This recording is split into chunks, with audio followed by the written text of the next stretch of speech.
என்னையா உன் ஃப்ரெண்டோட பையன் பர்த்டேக்கு போனில, நல்லபடியா முடிஞ்சதா? ஆட்டுக்கறி போட்டாங்கடி, சிறப்பா முடிஞ்சது. சரி, எங்க அவளை காணோம்? பின்னால வந்துட்டு இருக்குடி. அப்புறம் ஒரு நல்ல விஷயம் நடந்துச்சு. அந்த ஃபங்க்ஷன்ல ஒரு அம்மா தட்டு நிறைய சாக்லேட்டை வச்சுக்கிட்டு எடுத்துக்க சொன்னாங்க. எல்லாரும் எடுத்துக்கிட்டோம். என் அண்ணமாவ நான் சாக்லேட் எடுக்க மாட்டேன், நீங்களே எடுத்து கொடுங்கன்னு மரியாதையா கேட்டு வாங்கிச்சு. எனக்கு ரொம்ப சந்தோஷமா ஆச்சரியமா இருந்துச்சு. பரவாயில்லையே, அன்புரண்டிக்கு கூட அறிவு வந்துருச்சு. எல்லாம் என் வளர்ப்பியா, அப்படிதான் இருக்கும். சித்தி, நான் சித்தப்பாவோட ஃபங்க்ஷனுக்கு போனேன்ல, அங்க என்ன சாக்லேட் எடுத்துக்க சொன்னாங்க. ஆனா நான் எடுத்துக்கவே இல்லை. ஏன் தெரியுமா? தெரியும்டி, பெரியவங்களுக்கு மரியாதை கொடுக்க தானே. அது இல்ல சித்தி, என் கை சின்ன கை, அவங்க கை பெரிய கை. அவங்க எடுத்து கொடுத்தா தானே சாக்லேட் நிறைய கிடைக்கும்.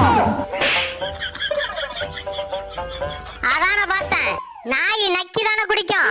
இன்னைக்கு நாகரிகமா நாற்காலியில உட்கார்ந்து குடிக்குதேன்னு.